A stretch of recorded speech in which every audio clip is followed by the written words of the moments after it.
Bonjour à tous, rendez-vous ce dimanche sur l'hippodrome de Paris-Longchamp avec une nouvelle émission Quintet Flash et un Quintet Plus qui va se disputer dans le prix Rio Sec. C'est un handicap pour des 3 ans et plus, la distance 3100 mètres. On est sur la grande piste ici, un parcours de longue haleine. On va voir un petit peu qui se détache dans cette épreuve.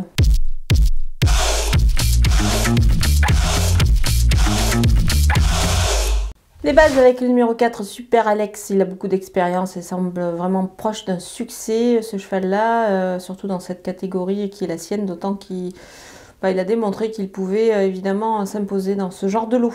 Le numéro 9, Mahonès, c'est le seul 3 ans au départ de cette épreuve, il a démontré qu'il pouvait être compétitif.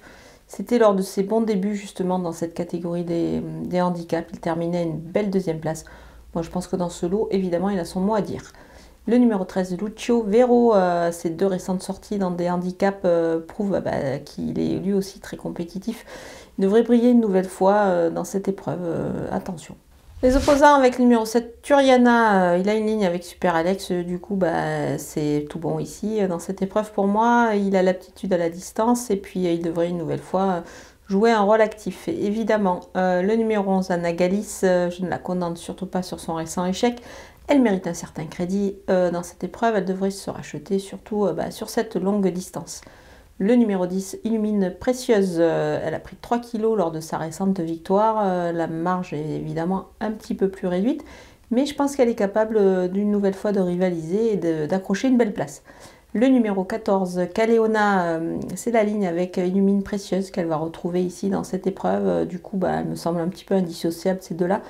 Même si elle doit porter du poids en plus pour atteindre le poids de base de cette épreuve, moi j'aime bien ici. Mon coup de poker, c'est le numéro 12, Caléo César. Une victoire dans une course à condition pour confirmer sa régularité, c'était la dernière fois. Je pense qu'ici, il devrait profiter aussi d'un poids assez intéressant pour une nouvelle fois se distinguer, donc retenez-le assez haut. Les outsiders avec le numéro 1 Pepper Trophy, il est chargé et devrait briller quand même une nouvelle fois dans ce genre de catégorie parce qu'il va évoluer sur un long tracé évidemment qu'il affectionne. Donc voilà, on va le surveiller de près mais évidemment plus pour une place. Le numéro 2 Quest for Love, il a pris du poids suite à sa victoire dans un handicap, mais attention, il ne faut pas le négliger parce que la distance lui est favorable, donc il devrait pouvoir lui aussi se montrer performant pour les places.